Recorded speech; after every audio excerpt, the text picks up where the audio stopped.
that whole Mortal Kombat franchise, I think there's something like 24 games in the franchise, and you've been there on or off the entire time. We could literally fill a whole documentary series of, there's 30 what went years on there, right? Yes. Oh, absolutely.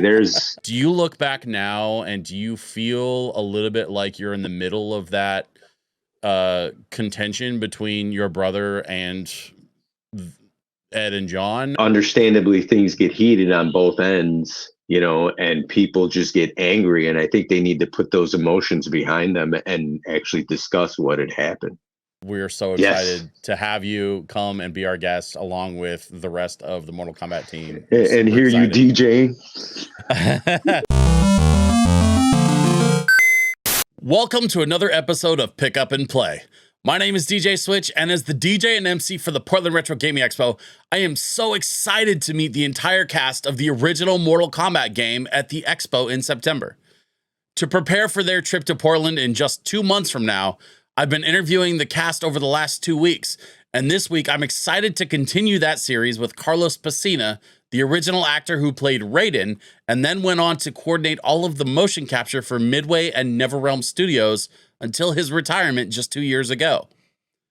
Aside from noted Mortal Kombat creator Ed Boon, Carlos is the only other person that has had a hand in every Mortal Kombat game to date, including DC vs. Mortal Kombat and the Injustice series.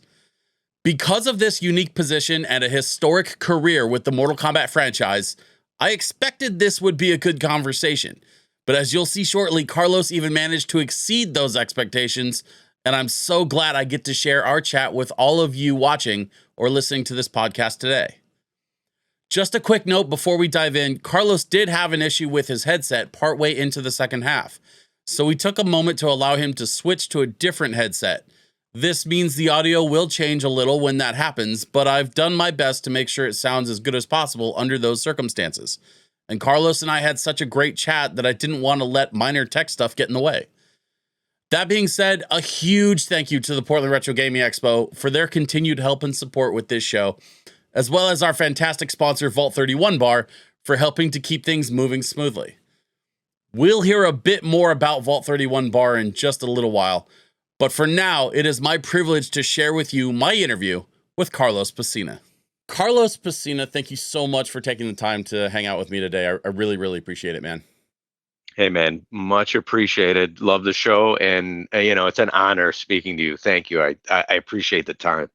The honor's all over on this side, man. I cannot tell you what a massive fan I've been of your work, not just as the original Raiden from Mortal Kombat, but of course your work throughout the entire Mortal Kombat franchise, including MK versus DC, Injustice. Man, we have a lot to talk about today. Yes.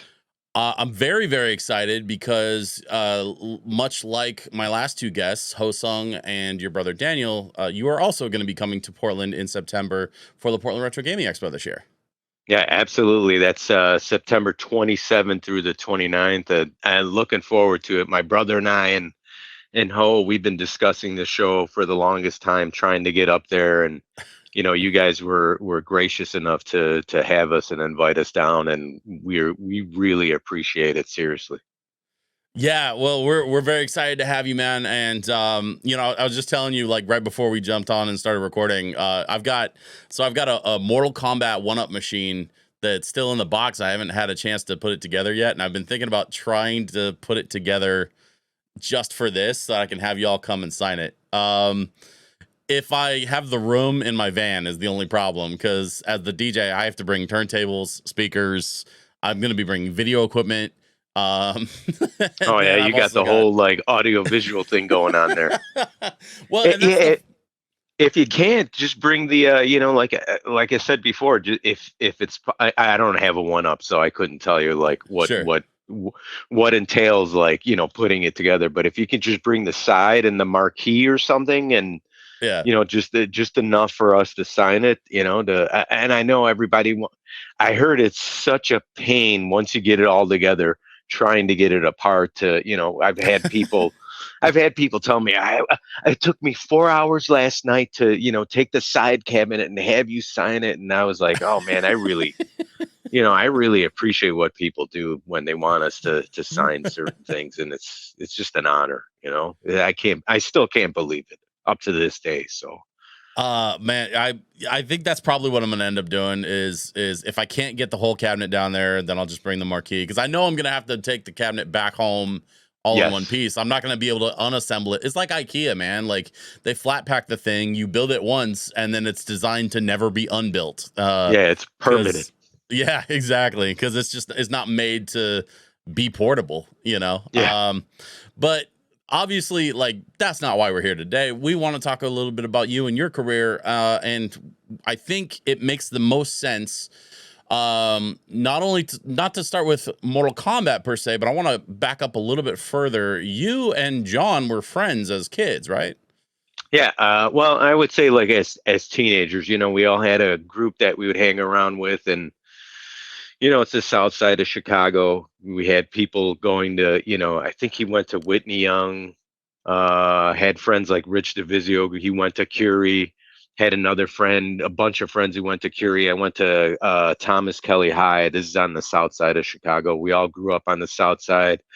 And it's one of those things when you're we didn't have social media back then, so you actually had to go out and socialize and actually hang out with friends, which sounds weird, because it's like a chat room. You go out and there's like hundreds of people, whether it's and you're a DJ, you should know this, that Right. when you go to like those raves, or we had like those house parties and everything, and we would just bump into everybody, and friends knew friends, and that's how I got to meet John. We had a mutual friend, Andrew Kadalka, and a bunch of other guys introduced John to us, and we would hang out, and John knew we were martial artists, and we were, while he was in Colombia, he wanted to do a film project, and unfortunately when we were going to film, we got into a car accident, and he was there, wrecked his dad's car, and Yeah. we were going to do this project, and that never came about, because it's just one of those things, like, oh well, this is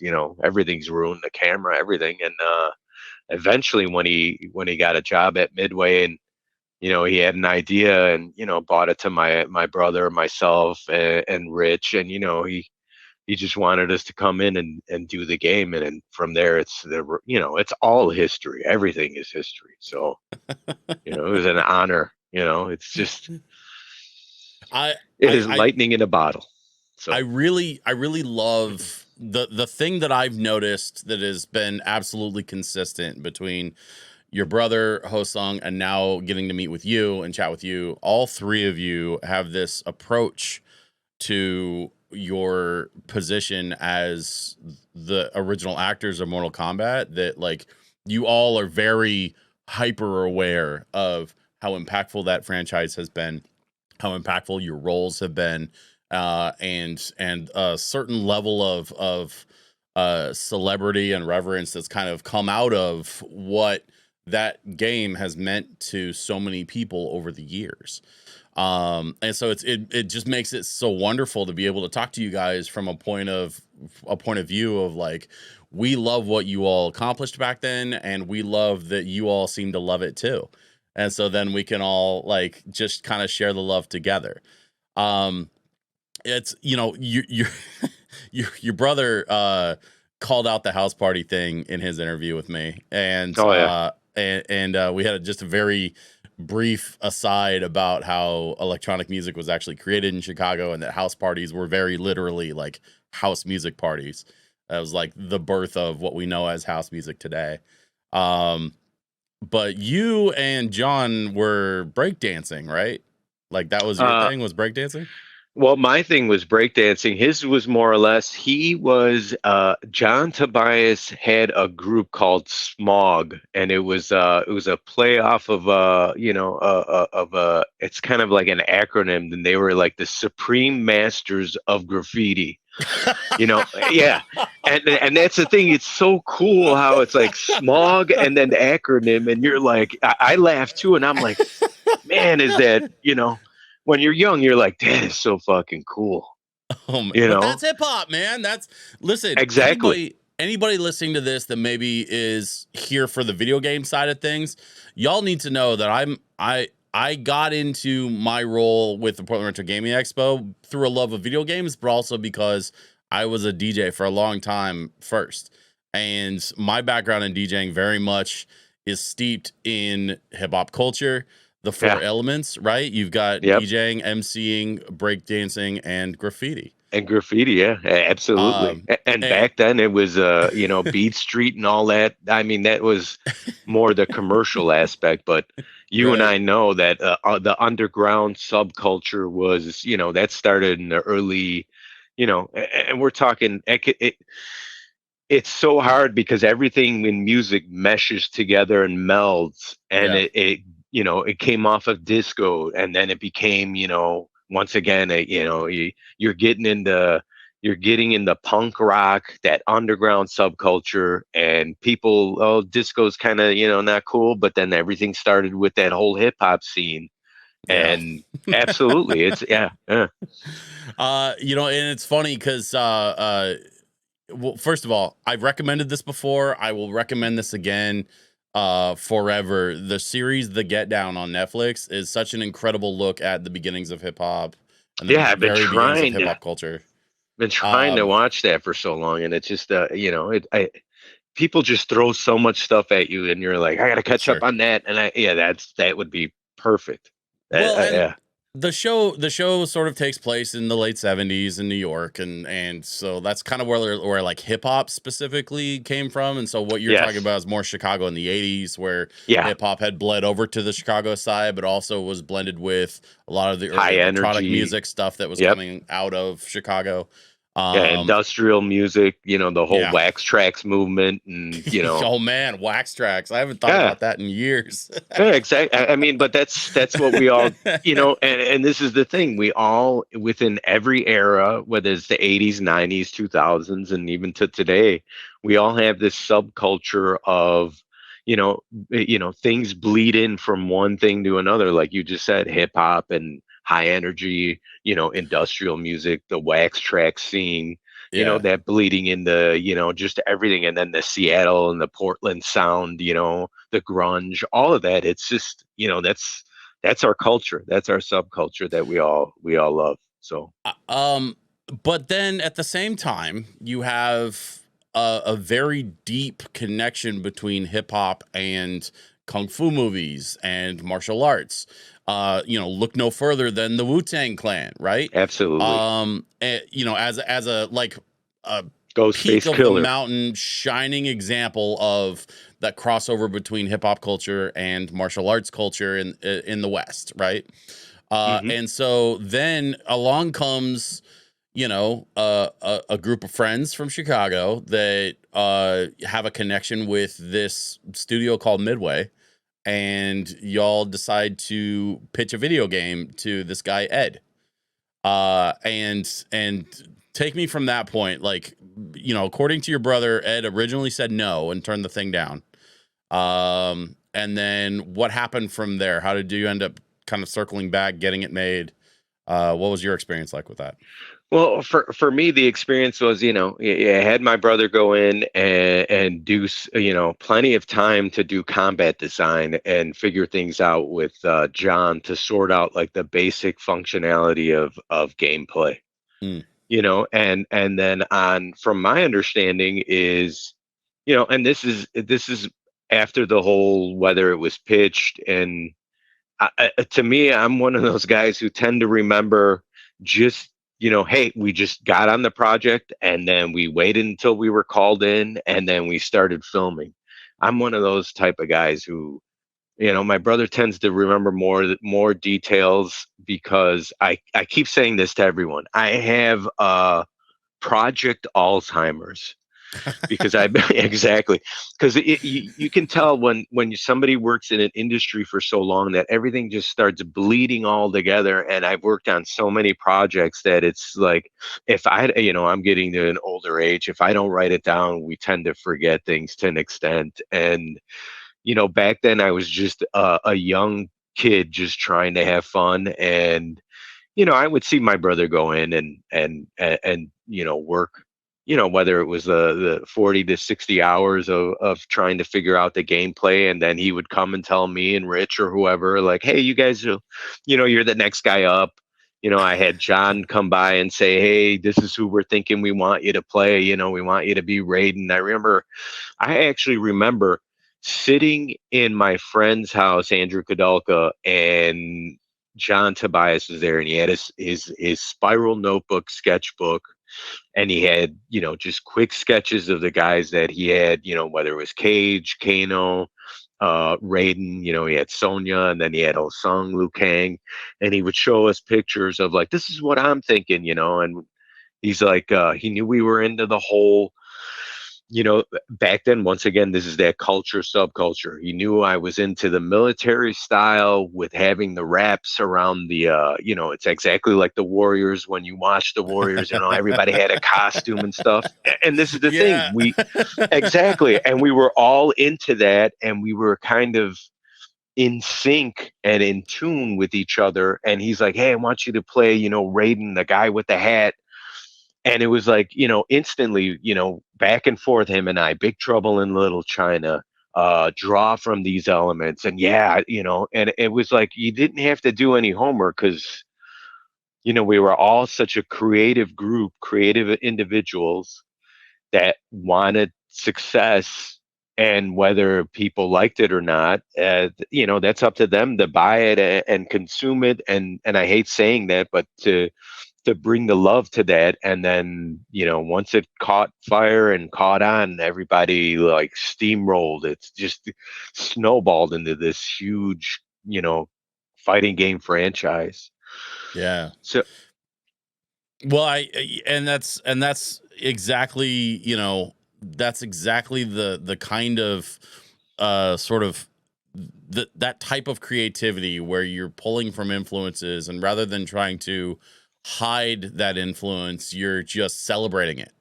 yes, Celebrating. you're only as good as your subjects that you study, and there's nothing Yeah. wrong with trying to be, whether it's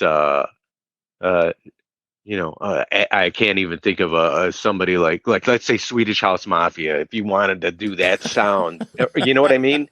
And you're like, I want that piano, but I want, and Yeah. and this because you're a DJ, and I'm trying to relate to you that way. If I No, was I an got it. I artist, got it, man. yeah, if I was an artist, I'd be like, well, I want to be like Alex Ross, who's also a friend. Great guy. Frank, I don't know Frank Frazetta, but you know what I mean? Just all those greats. And you're like, you're only as good as the influences that you have that are really good and they have like inspired you. So that's what I commend all that to, and that, Yeah. and friends who push you to be, we were always joking around back then, like, oh, I'm better than you, and I'm better, because we all wanted each of us to be better than, our, us. I want my brother to be better than me, which he is, Yeah. and then in art, he understands like, oh, hey, Carlos is a good artist. I want him to be good at that. His Hosung's great at, finance, martial art, and pick anything. And we're all really,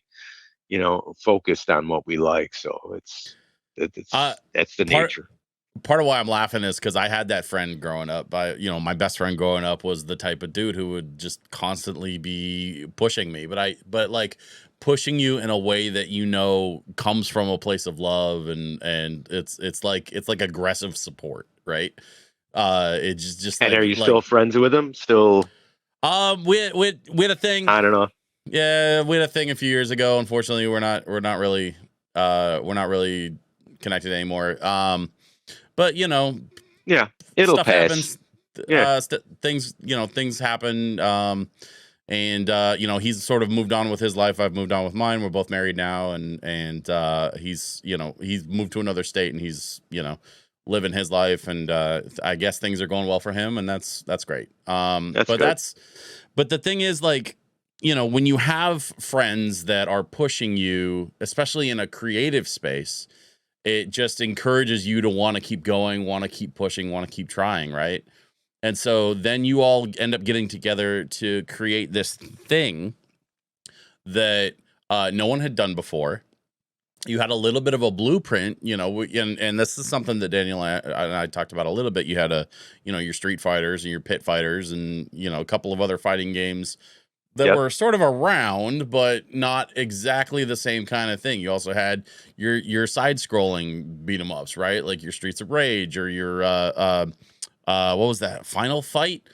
Yeah, Uh, Final Fight, and you know, you had a little bit of Karate Champ, but that was early on, pixelated. You right. had Narc.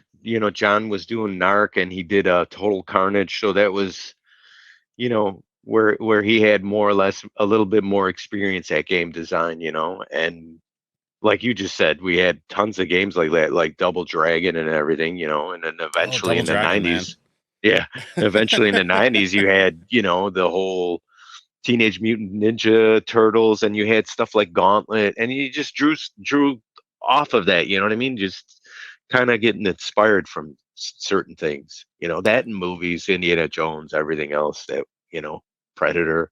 We can go on and on. It's just Yeah. subculture just ticks every little box, and So it's wonderful. so you recorded the first two games. Are you Yes. working at Midway at this point or not yet? No, not yet. That was until mid. I think it was like early to mid MK3. So like Original or Ultimate? Because original, okay, original.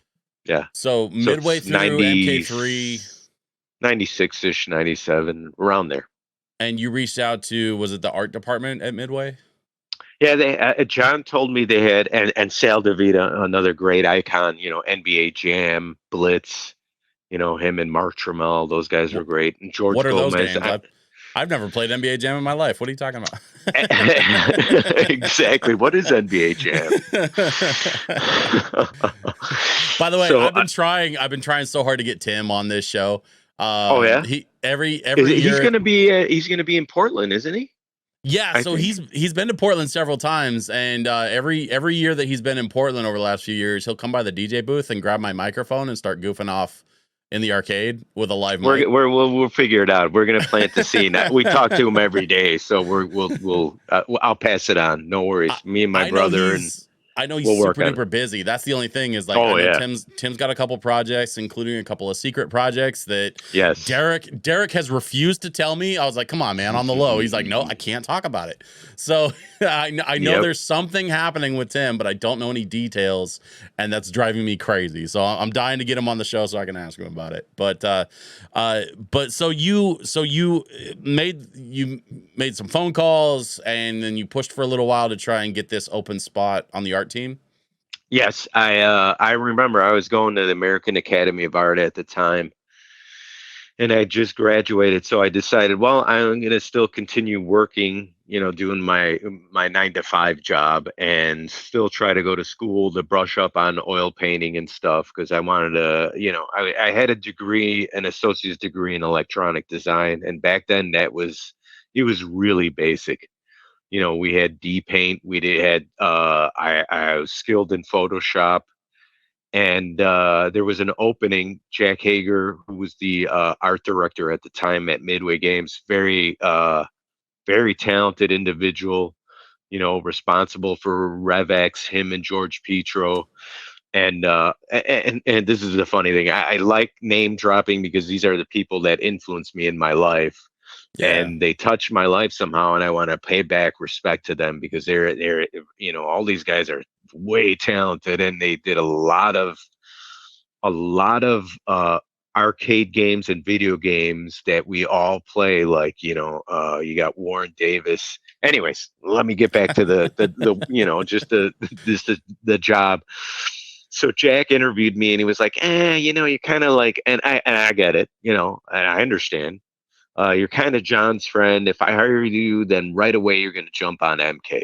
That's that sort of thing. And I see the Yeah. hesitation. You don't Yeah. want that. And I did a game with Jack, NHL Open Ice, and it was an arcade game, inducted into the Hockey Hall of Fame because it was the first, kind of not like EA's NHL game. It was the first arcade game for hockey, and we tried to do that same side scrolling MK, digitized look and everything. Mm. I personally am proud of the game, but you know what I mean. It's not too many hockey fans out there when in the late to mid '90s. That's more of a home thing, and plus home was just starting at that point where it was like catching on, where people just wanted to play at home and not be at the arcade. But Did I Open called Ice did Open Ice get ported over to the N64, or am I thinking of a different game? no, Oh, that was it did, it did. okay. Yeah, Okay. and once again, it's a niche market, and So but turns out, I played hockey growing up, that's awesome. yeah, I was a '97 Oregon State Pee Wee champ. Really? Yeah, it's yeah. Did you do like summer camp and everything while you were, like, you know what I mean, on the off season trying to get to that point, We or? had a summer league, yeah. Wow, And that's so we did the summer impressive. league, but for the championship run, it was the full, like, it was the regular season. Went through the playoffs, the whole thing. My team was actually called the Mighty Ducks, which was extra special. Yeah. And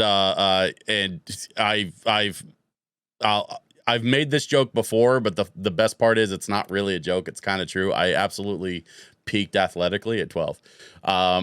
From then it was like all downhill.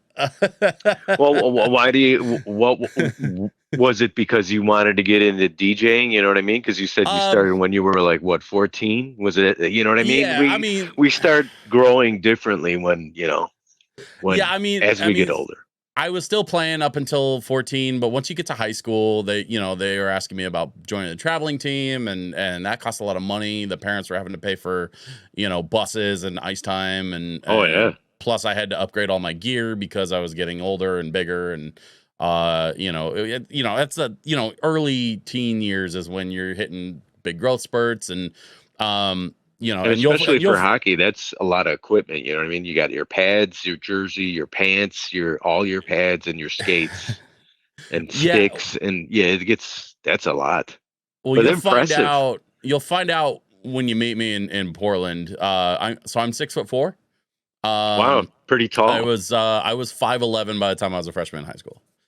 Really? Did you So have any issues, growth spurts when you were growing up at all, or any of that? Like, how tall the people usually have like bone issues and. what's funny is it for me, it wasn't so much spurts as it was just a constant ongoing growth pattern Growth? Yeah. throughout my childhood. I was always the tallest kid in the class. I was always just a head above everybody else, like just physically. Oh, neat. And so I just, and then I hit 6'3" I ish bet you the by the end of girls high digged you school, though, and well, or whatever you're into. I don't want to like I was assume also anything. I was also a power dork and a band geek, so like that, it's kind of trade. It was fine. Serial monogamist. I only ever had one girlfriend at a time, that kind of thing. Yeah. But yeah, so when you mention Open Ice, the funny thing is I am one of those few folks, one of those niche folks that was like in love with that game. Awesome. I played the hell out of NHL 97 on my Genesis. And then Oh whenever yeah. I would go to the arcades, I would be seeking out any chance to play a hockey video game, like, was right up my alley, man. Yeah. We got to meet Gordie Howe. No. And I actually have and I was supposed to give this to Number Doc 9, Mack. really? Yes, I actually have in my, and this is so silly of me. I still have my first open ice game that whenever you're on a project at Midway, they give you the option of having a game like a stand-up arcade game. And you Really? just have to, yeah, if you work on it, you have to just pay the taxes. So that's sitting in my barn right now, and it is signed by Gordie Howe. Oh my God. This is the funny thing, like, you're into hockey, and that's my first hockey game, but it's sitting in my chicken barn collecting dust. You know what I mean? I should actually have it in the basement somewhere, and I'm going to clean it off, and eventually one day. But it's nuts. I can only imagine what that would go for at like at an auction. Yeah, it's one of the first run NHL Open Ice games signed by Gordie and just, direct it's from Midway, direct from a Midway direct from employee, Midway. and Yeah, direct from geez, one of the guys who, not, you know, the director, oh, what a great guy. And I can't say enough of him, but I bugged him so much to get the job, and then he let me, be on his team to do the open ice game. I'm just so thankful. I'm so that's thankful so to that cool, guy. man. Yeah. So So, but to steer it back to the original conversation, so you get yes, this sorry. job and you start working on open ice, and that's your first game at Midway. Yes, that And then worked with and I have to mention his name,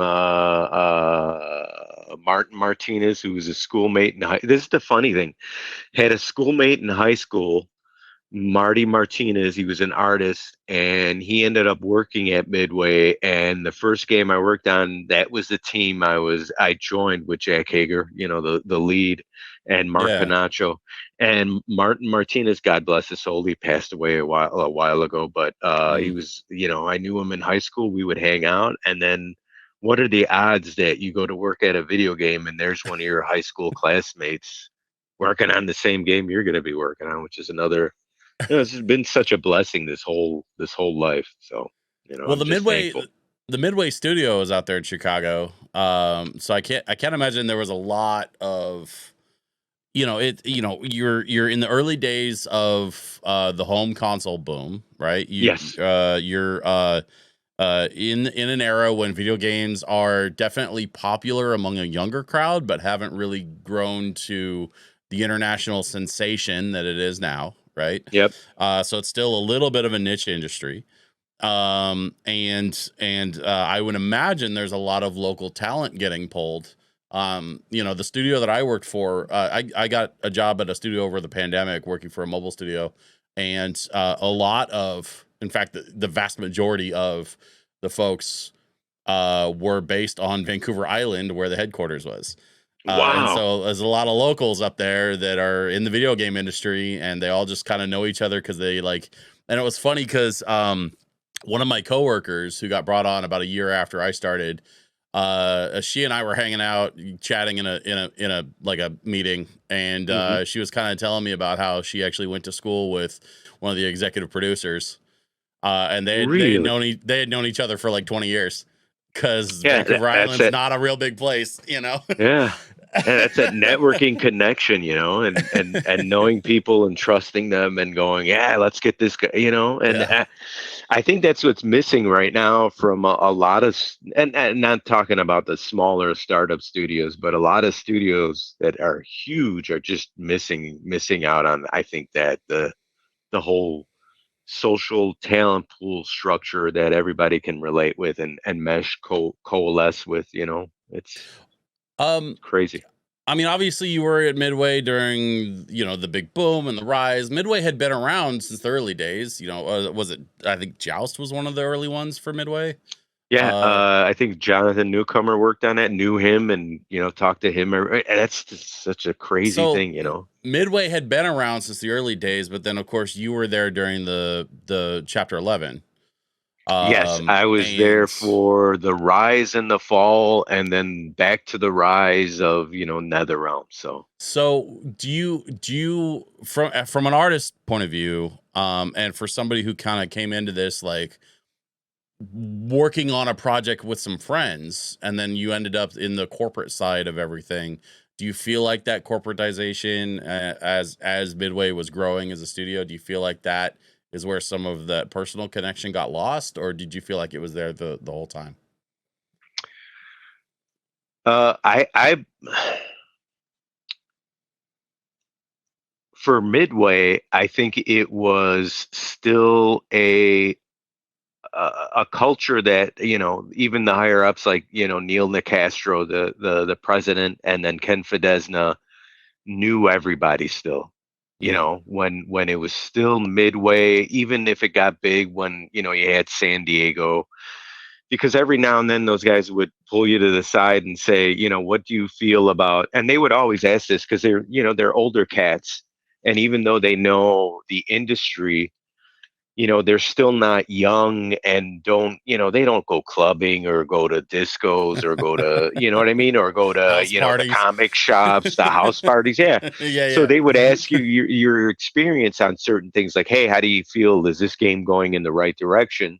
And you would just give your opinion, your honest opinion. And, they would never dismiss you or look at you in any certain aspect of, you're just a lonely employee, you know what I mean, that we just hired. They would Yeah, respect your opinion.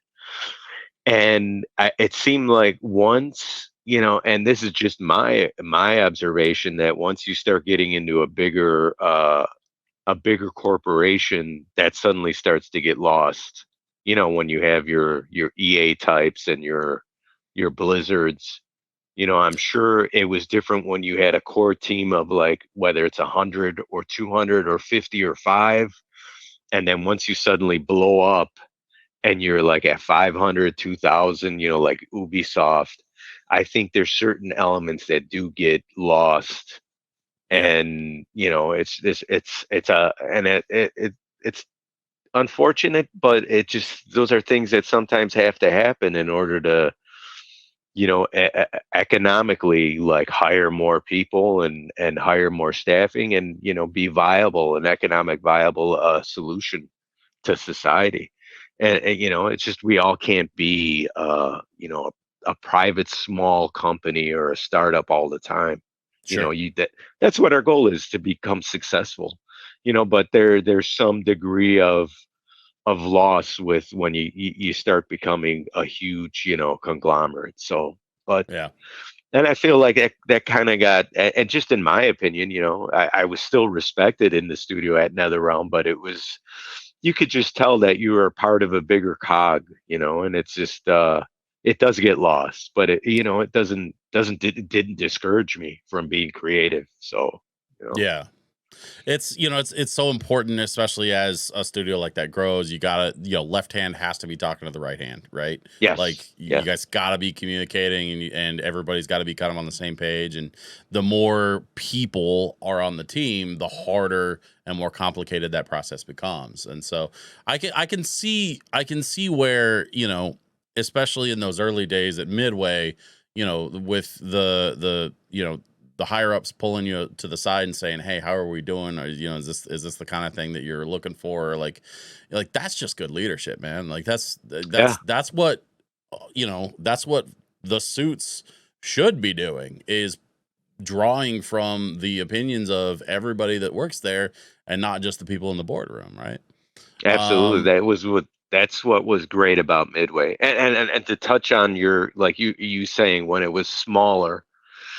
I remember going in early in the morning. I'd have to drive my wife back then to Chic. It was a culinary hospitality institute of Chicago, and she had to go in early in the morning. And I remember I had to be at work at, not early, but you know what I mean. Usually 9 to 5, 9 to whatever. But when you crunch and you're young, it doesn't matter. But I remember getting in at exactly at 7 o'clock, go across the street, get breakfast, come back to my office, my cubicle, and my cubicle was right across from Ed Boon's office. And I'd remember I'd have breakfast, and then Ed and I were so close, as well as John. I could walk into Ed's office and we would shoot the shit for 20 minutes, and not that it wasn't work related, it was work related, but things would, you would start joking, and just having fun. It was just a fun environment. But like you said before, it was like, for at least a year I could do that. And then, harken back to NetherRealm, like a few years ago, it was like, it's like trying to, schedule something with Ed was like, oh, I gotta, I could walk into his office at any time, but it was one of those things like, he's really busy. I can walk in for 15 minutes. I have this question and then get out. It just got to be so busy. yeah. And that's just like you said, how things happen when success happens to an extent. Yeah.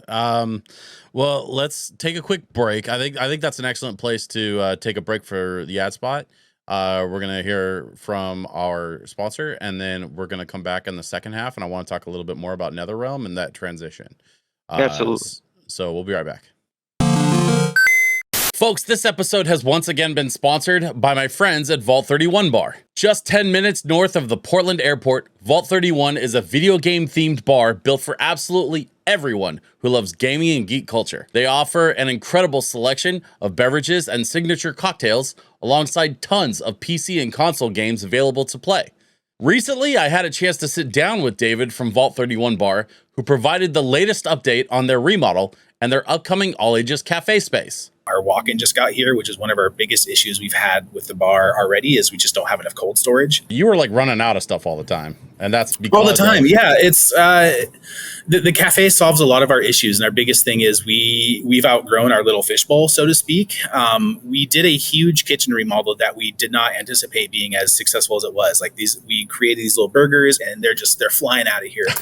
People complain that we run out of stuff too fast, is because we just simply can't store enough of it. And so this fixes that now. And so the popularity of the burgers will hopefully continue, and we'll be able to sling these things out in larger quantities. In addition to being an amazing and welcoming geeky culture space, Vault 31 has also become the home of my monthly Lo-Fi VGM event. And this weekend was our best Lo-Fi evening yet. The Lo-Fi event has been a big hit, and I truly think part of the reason for that success is that I picked the right venue. We've had giveaways courtesy of Kuraga Records, and the team at Vault 31 has even gone so far as to cook up some food specials to fit the theme of the night. If you want to find out more about Vault 31 and what they have going on in the coming months, well, I'll let David tell you the best way to do that. Listen, David, where can people follow Vault 31 Bar on socials? Like, where can people find you? Like, how does that work? We're Vault 31 Bar and everything. Best thing to do is actually just go to vault31bar.com. It's going to link you to our social. It's going to link you to our Discord. We have an awesome Discord community. You'll see updates on there, all kinds of fun stuff. Yeah, head to the website. I know it's a little old school, but it's like our link tree or whatever people use nowadays. Thanks, David, and thank you for everything you've done for this show. Now, back to the interview.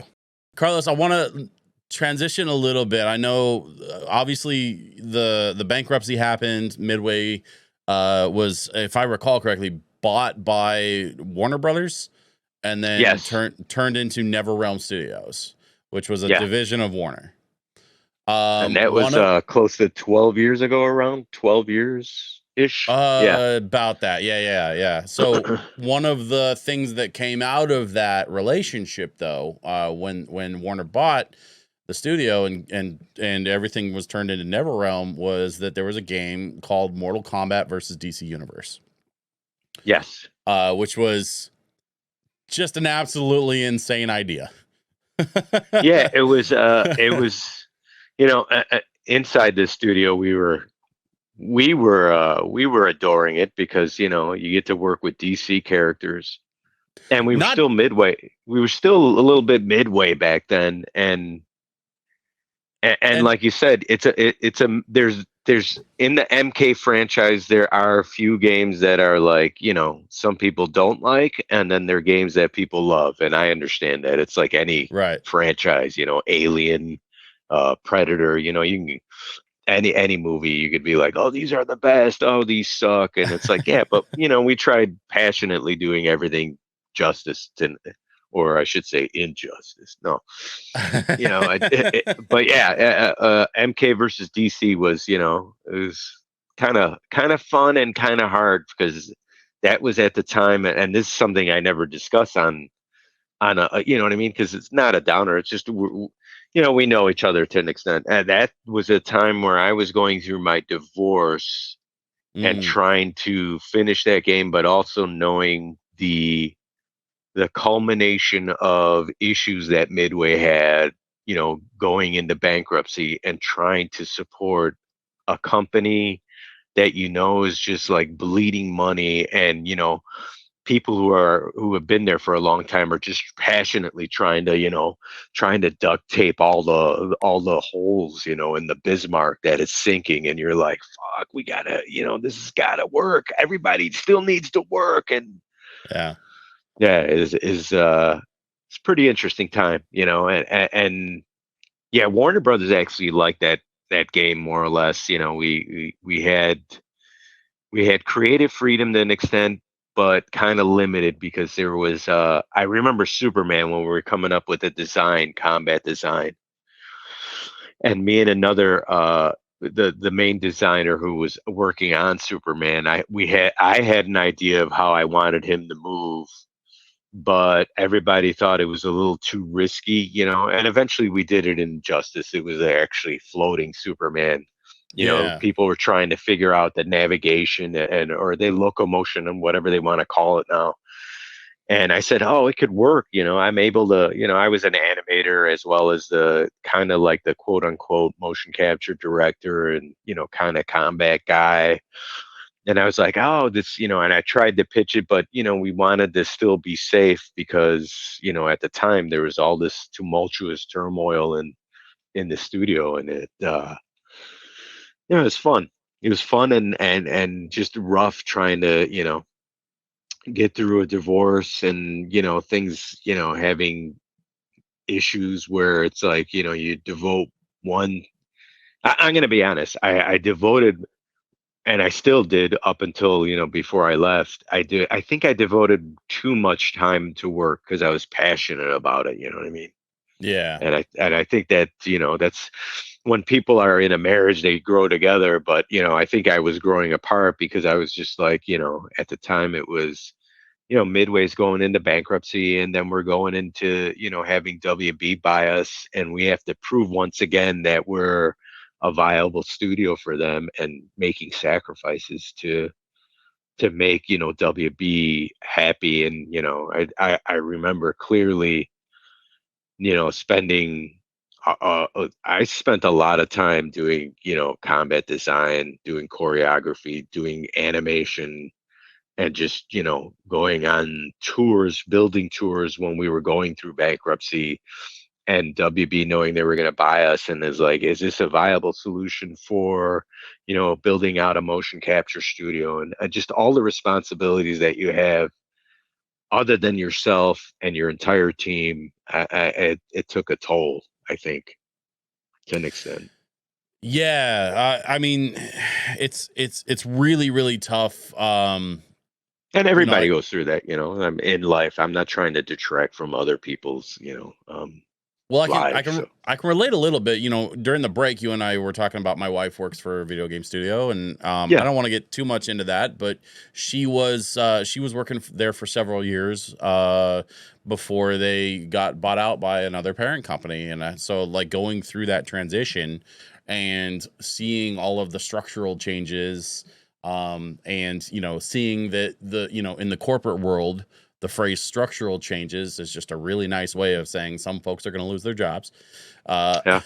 and some folks aren't, and just figuring out how to keep the studio open, so that if some folks end up maybe being able to come back to their job, there's a studio for them to come back to, is Yes. kind of the mentality there, which is terrible. And I don't want to dive too deep into the pitfalls of capitalism on this show, because that's not really what this show's about, but that's a thing that happens, right? So Midway goes through this bankruptcy.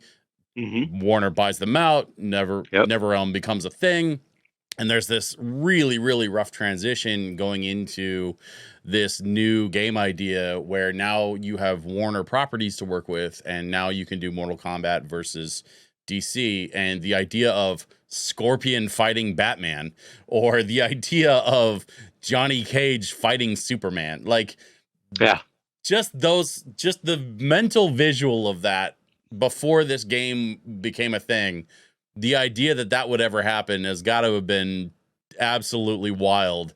And then I know with Injustice, you got to work with a lot of the voice talent for that game. Did you ever get to work directly with any of the people doing the voice work, or was that a completely separate department?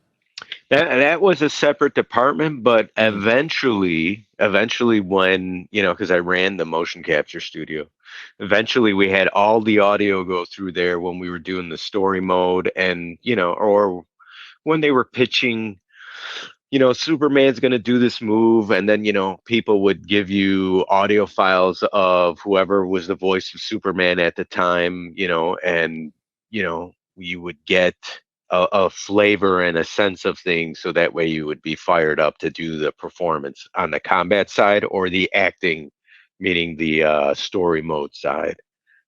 So that was mostly Rich Carl and his group, the audio group, and then Okay. Dominic, who was the kind of like, I think he was like the cinematics director to an extent, and story guy. So The game itself, you had Kevin Conroy, you had Tara Strong, you had Alan Tudyk, you had yes, Phil Lamar. I mean, these are well-known talents in the industry that had voiced these characters for DC for many years in the animated side, and then they're bringing their talents over to the video game side now. Did you feel any added pressure having known Hollywood talent being attached to these games, and now all of a sudden there's some like name recognition and some celebrity recognition that's attached to the games that you're working on, or were you sort of past that point by then? I think I was. That's a good question. And I haven't really reflected on that other than, I'm never. It's not that I'm intimidated because I worked with a very select niche of individuals, whether it was, like you said, the voice actors Well, and you were handpicked by Master Daniel Pesina himself. So so once you've worked with him, no celebrity could even touch that, right? Exactly. Well, it's I always view the industry as, and this is everybody. This is everyone. I Sure. mean, this is also applied to such as yourself. You got to be respectable to everyone, Of and course. you also have to work with an individual. And nobody is, and working on any type of project, no one is should be above anybody else to an extent. You have to be respectable, and you all have to collaborate. And everybody is, I don't think I'm like the end all talented individual. Like when I do my choreography stuff, I had a lot of very talented individuals in, Eric Jacobus, Emmanuel Manzanera, Lauren Mary Kim, Amy Johnson. Those people actually worked on, Jacobus is the God of War guy. And Mm, when they came in, and we would always view as, and it was funny because we would have this, and they're all a bunch of stunt people. This includes the actors, for the cinematic side. sure. They would come in, and you would be able to relate to them. And two, there was not too many arrogant people who were, there weren't many arrogant people that you worked with, or that at least I worked with. We all got along. And I'm sure if those, some of those voice actors had to come in and do any motion capture work, it would have been just the same instance, just I tried to make the motion capture studio a work environment where everybody felt at home and relaxed, because you're wearing this suit, and it's super tight, and it doesn't matter what your shape is, whether Doesn't you're leave a in. lot to the imagination. Exactly. And Yeah. people are conscious of that. And even if you were an actor who was like, oh, I've done this millions of times, trying to do something, in that suit is kind of, sometimes people get embarrassed. And what I wanted to do was, as soon as you put that on, you overlooked all of that, and you just got to the performance that everybody needed, whether it was yourself, the Yeah. person acting, or it was the director or myself, or even the motion capture, like guys, the actual, like Freddie Palma, who's behind the motion capture like equipment. I would always ask him, like, I can't look inside myself, and neither can these people. So we also need direction from the outside people, like, hey, how was that performance? It was great, but you didn't hit these notes, Right. or you didn't Yeah. hit your mark, or this and that, or can you do this, or what, that was a little awkward because I saw you stumble, or sometimes you can't get away with, like, oh, I'm moving, I'm moving a piece of paper, but when I went to get it, it wasn't smooth. It was kind of like, and Yeah. and you need people like that. Everybody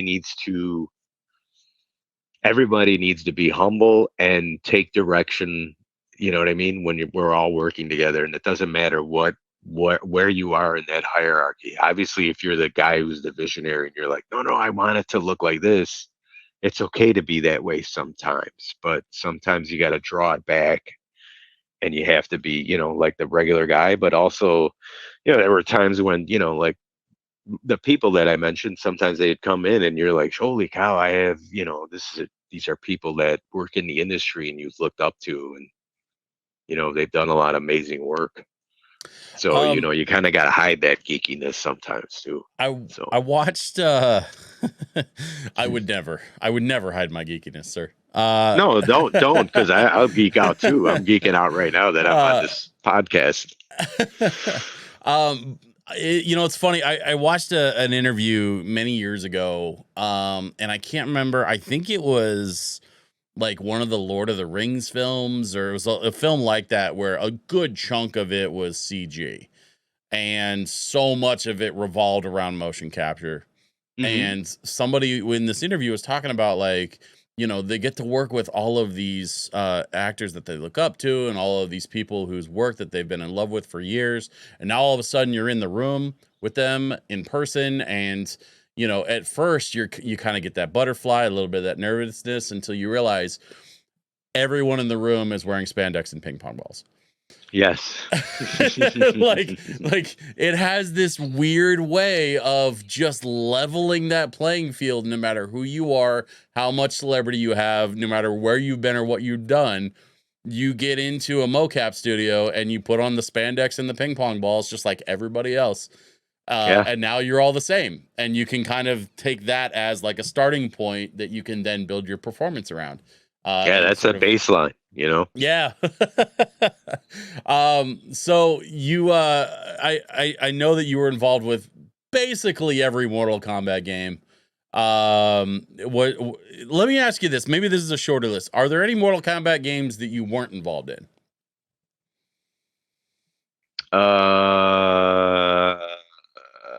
Well, there's percentages of involvement, like MK. Sure. MK3, I kind of wasn't involved because, I was on Open Ice and then helped out on, Hang Time and NBA Jam for a little bit.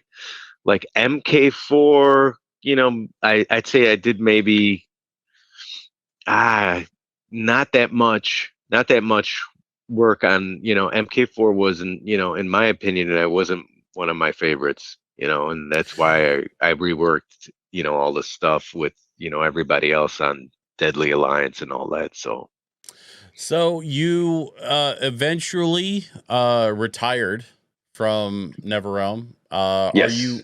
Are you fully retired from the industry, or did you just decide you got to a point where you wanted to do something else?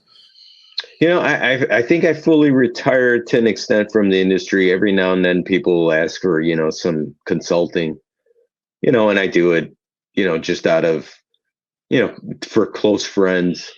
I explained to my wife that it's one of those things, and a bunch of other people like my brother Daniel. Like I've proven everything that I need to prove only to myself, because that's, ultimately that's for myself. That's what it is. We tend to do things sometimes to, say, hey, oh, I'm the best at this and that. And it's a good drive for people. But for myself, it's my own self accomplishments. Yeah. And I've done, X amount of, I would say projects that includes both mobile and, whether it's, I'll do some acting and stuff. We just did a video for Super Monster Party, and, that stuff's fun when it's a project that's with friends. You're like, yeah, let's do it. Cause I have the time to do it now. So, I just got away from games. It's kind of, it's, there's a bitterness, and two, there's a self fulfillment of accomplishment. So, why bitterness? Bitterness, more or less, because, and once again, this is my own shortcomings of myself, of thinking like, God, I did all of this work, and sometimes you feel you don't I mean, obviously with friends and people who have followed me in the industry Mm, and who love Mortal Kombat, they know who I am and what I've accomplished. But right. there are other people in the industry that, and not those people. There are other people who are like, well, I didn't know you did that, or I didn't know, and I don't like advertising myself of like, I did all this stuff for Yeah. the video game. And sometimes I feel that's my bitterness part where it's like, well, why didn't people know that I, did X amount of work on certain titles, so Yeah. It's self-reflection, self-reflection, it's, it's interesting because in my conversation with Daniel, we spoke a little bit about his relationship now with John, Mhm, and he was very candid, admitted that his relationship with both Ed and John are not great right now, and mhm, that and one of the things that kind of got me thinking after that interview, and then after going through the editing process and seeing it again, and then posting it out to the public and seeing it again, I got me thinking. You worked on the Mortal Kombat property mhm. for basically the entire run. Was it up to Mortal Kombat 1, the most recent edition, or did you work on that one as well? Yeah, I worked on MK1, which is, Okay. different title back then, and MK Onslaught. I did just Okay. choreography, story work for that, and then for MK1, I was actually Scorpion and Sub-Zero in the motion capture studio. Worked on combat design. Just did a bunch of a lot of things. Just Yeah. illustrations, motion capture work, running the studio, worked on all the way up to chapter 5 of, the story mode. You know what's But funny then, about that? I actually told your brother that I've been a Sub-Zero main for 30 years. And so really, I didn't you're know that you you're also played you're Sub-Zero. yeah, you're like what's his name? MK Tom Brady from back in the day, who does all the tournaments. His favorite character was Sub-Zero, so, Uh, yeah, that's but I great. want to I wanted to kind of circle back to, so you worked on basically the entire franchise at this point. You've been there for Hmm. many years. You just recently, yeah, I think your brother said 2 years ago you retired. Yeah. And so now kind of looking back, obviously your brother had that famous falling out with the studio, and Hmm. you and John were friends as kids. Your brother was part of that group of friends that kind of came together to help build what became the original Mortal Kombat. Do you look back now and do you feel a little bit like you're in the middle of that contention between your brother and Ed and John, or do you feel like either you're a little bit more of a peacemaker role? Like, how do you feel about your relationship now with Ed, John, and your brother? Well, I feel that because it's, and once again, because it's my brother, I feel that, you're lumped into that more or less. And it's not, my brother has every right to be upset, Mm, as well as, anybody else, when they when they feel they're disenfranchised. And I'm gonna be totally honest. It was very difficult working at the studio with, to an extent, um, just trying to produce these games, but then also in the back of the head, half of the studio knows like, oh, there's a problem with Ed and Daniel Pesina, Ed Boon and Daniel Pesina. Whatever it yeah. is, that has to get sorted out, as well as with John Tobias. I think we all need to just. There's a misunderstanding, and I think everybody needs to get in a room and just hammer things out, or at least have a panel where we all discuss like, well, this is how I viewed it and how I went into it, and this is how I remember it, and everybody just needs to say their piece, Yeah. because we all have a story to an extent. And I'm sure there were, and like you said, am I in the middle of it? I feel like I'm on that side with my brother that, hey, once again, it's and I'm trying to word it correctly so it's not misunderstood. Sure. I'm trying to my brother has a story on his end and what we went through historically during the video game, this franchise, Mortal Kombat. And, there were times where I feel that he had a right to tell his story and his position and how he viewed it. And understandably, things get heated on both ends, and people just get angry. And I think they need to put those emotions behind them and actually discuss what had happened, during that era. And I feel like my brother deserves the credit he should get for, in reality, we all co-collaborated. And it's difficult to say this to people, because I've also worked on on the project side. And what's unfortunate is sometimes when you're on a project, and this is just a generalization, when you're on a project and you say, oh, I did something from start to finish, I did combat design, I did this, I had this idea and that idea, and then you bring people in who have, whether they've acted or whether they're, and they call them like, a gun for hire, but you have to also understand the experience that those people bring, and sometimes the experience that they bring when they're in the studio or helping you with something, and they collaborate and make the difference in something where it brings something to life and then people love it. You know what I mean? You can't more or less just say people are like, oh, well, that's just the guy who acted and he was in the motion capture suit and anybody could do that.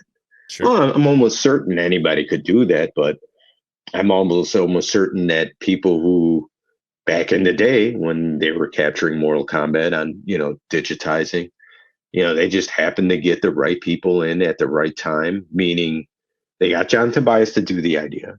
They got Ed Boon to program it.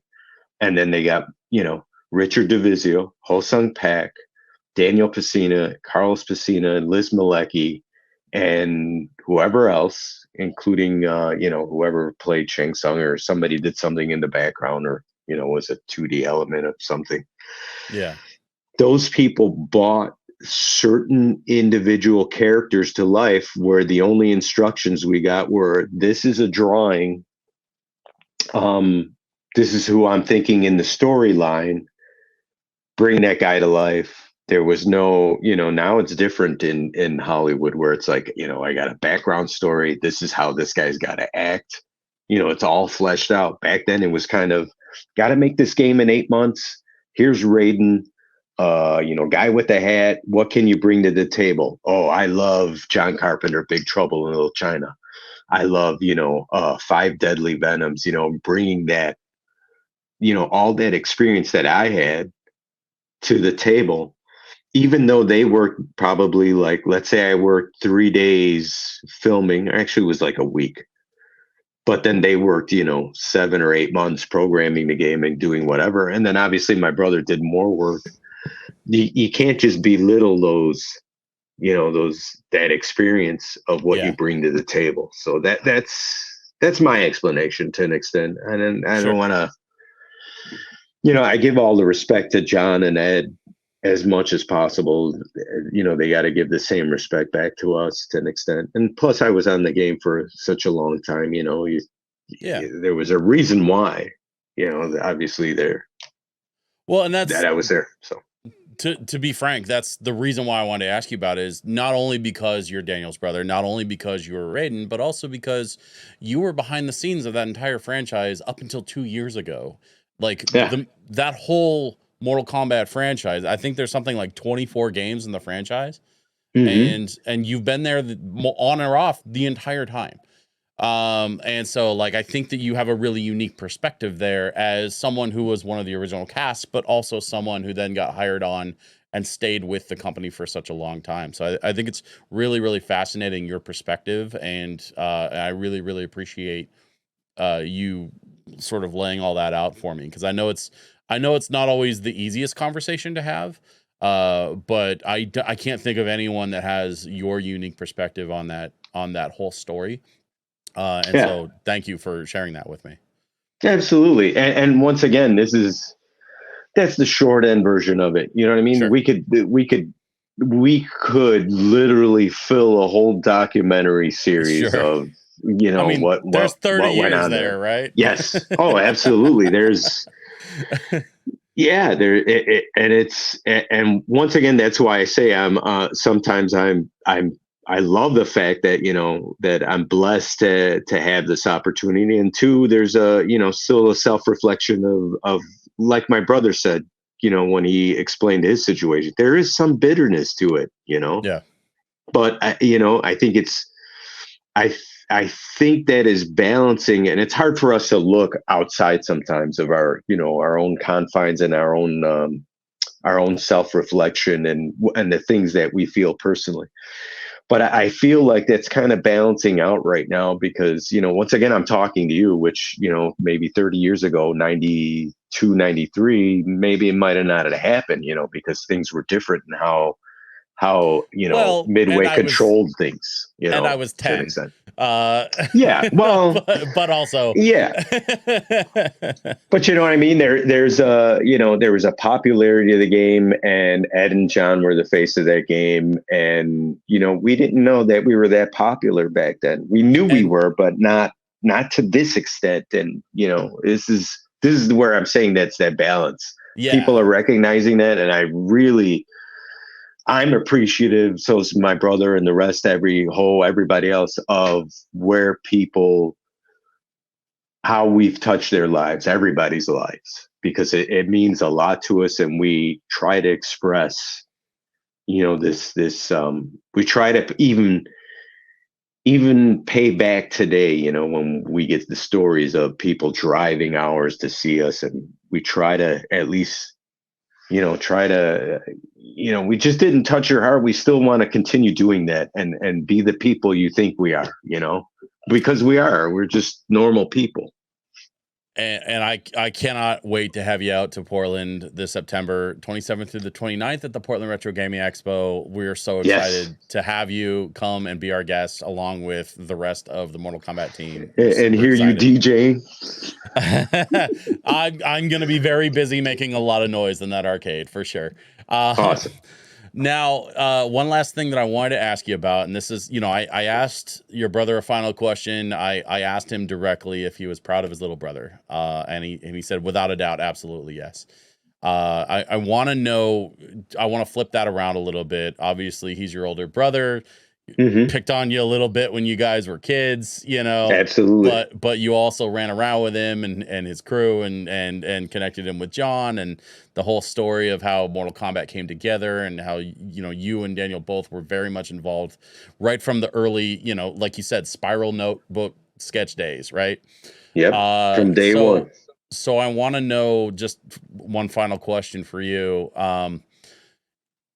How is your relationship with your brother now? Are you proud of your brother Daniel and his position as the original Johnny Cage, the original Scorpion Sub-Zero? Is it how do you feel now doing these shows with him and doing these interviews with him and going around and meeting the fans, all that sort of thing? It's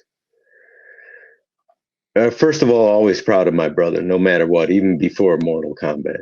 Because my brother, I'll say this, my family defined who I am. That includes my brother. We have our parents that define us, but then we also have siblings that define us, as we're growing up. If it wasn't for my brother, I wouldn't have gotten into martial arts. I wouldn't gotten into a lot of things, more or less music. And, that includes and once again, I don't want to, you're not trying to like belittle your other siblings, because we have two older brothers and they also define me and who I am. But being with touring with my brother Daniel, it's surreal, because I can finally see. I hear it. This is the only way I can explain it. Everybody recognizes me because it's Carlos Pesina. They see the plaque or the whatever, there he is. Because I have the hat on and I'm Raiden. The hat and yeah.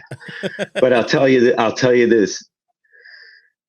Daniel Pesina could be sitting across a room and somebody will walk into, whether we're at a hotel or whatever, doing these shows. And we love this because, these are the people that put us there, yourself, everybody else. We're thankful for having people recognize us, and they could immediately spot my brother from a mile in a room anywhere. Like, there's Daniel Pesina. Let's go say hi to any, you're at a show and Daniel just he's personable, he's genuine, and he's social, and he'll talk to everybody, and everybody comes up to him all the time.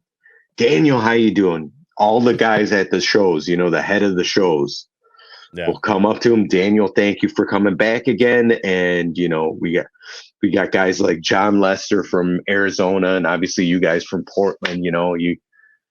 It's Daniel's just you're genuine. Talking about John from the Game On Expo? Yes, from Game On Expo, and just people will see, what I mean? Daniel will be like, Daniel, thanks for coming in again, and it's a great group of people to just, I don't know. It's just, I'm reflecting on all of this stuff with Daniel, you know what I mean? Like, holy shit, let me be frank. We should have been fucking doing this from the beginning, for whether it was Warner Brothers or whether it was Midway, just going to shows and saying, this is the latest MK game. Check it out a little bit. Daniel signs his stuff. People see, whether it's MK9, Deadly Alliance or whatever. And I bet you it would have been a great experience. Would have been fantastic. Man, that's just me. I love that. I love that you guys as brothers get to do it together and be together with your friends. It's such a rare and unique situation to be able to, all these years later, 30 plus years later, your childhood friends are still getting together and hanging out at these video game cons, and you're signing autographs and, going out for dinner after, or whatever it is that you guys do together. Razzing each other, everything. Sure. Yeah. Talking every day, every day to each other. What an incredibly unique and special experience. And it's a blessing. I truly cannot wait to meet everybody in Portland in September. Same here. I'm really looking forward to this. This is the one event that I'm, there's a couple, but this is the one at the latter in the year that, I'm looking forward to, because we haven't done it, and there's a couple other ones, but this one's kind of special too. So we'll all be there, Well, Carlos, thank you so much for your time today. Where can folks find you on social media?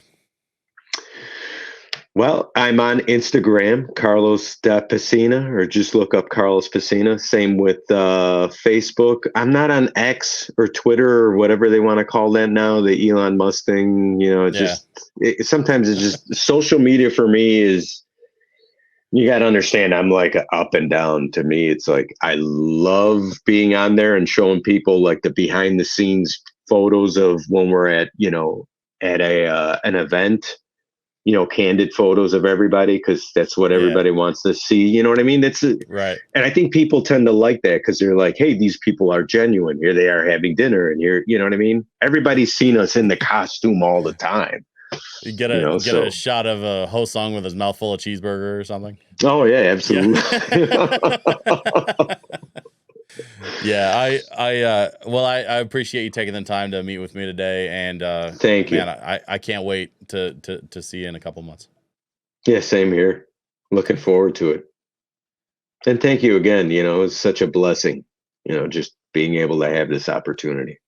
So. Absolutely, man. My pleasure.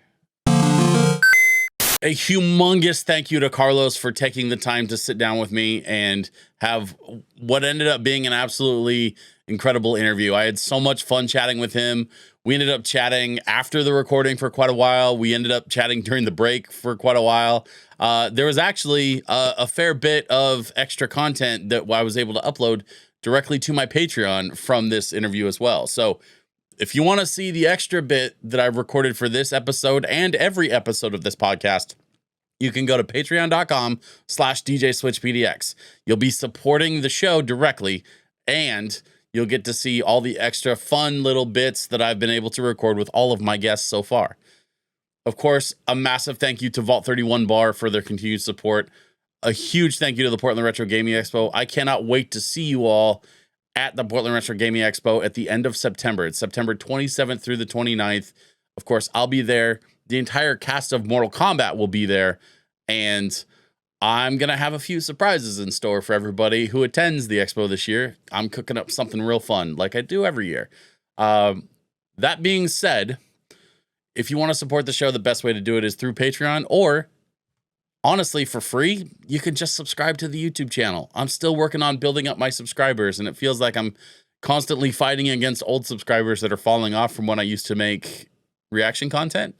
And now that I'm focused on the podcast and creating more gaming focused stuff that's a little bit more personal to me, it's been kind of a back and forth. I'm grateful that I still have the same amount of subscribers that I did at the beginning of the year, but it's not without a little bit of, exchange there. So if you can help me push through that barrier and start to grow my subscribers again, I would truly, truly appreciate you for it. And of course, I want to thank you for taking the time to listen to this entire episode today. I cannot wait to share my next interview with you all. I have already sat down with Elizabeth Malecki, who played Sonya Blade in the original Mortal Kombat. We had a little bit of technical stuff there as well. She was having some internet connection stuff due to a recent storm in her area. But we still managed to put together a very good conversation, and I am so looking forward to meeting her in person when she attends the expo in September. So look forward to that next week. In the meantime, my name is DJ Switch. Thanks so much for listening.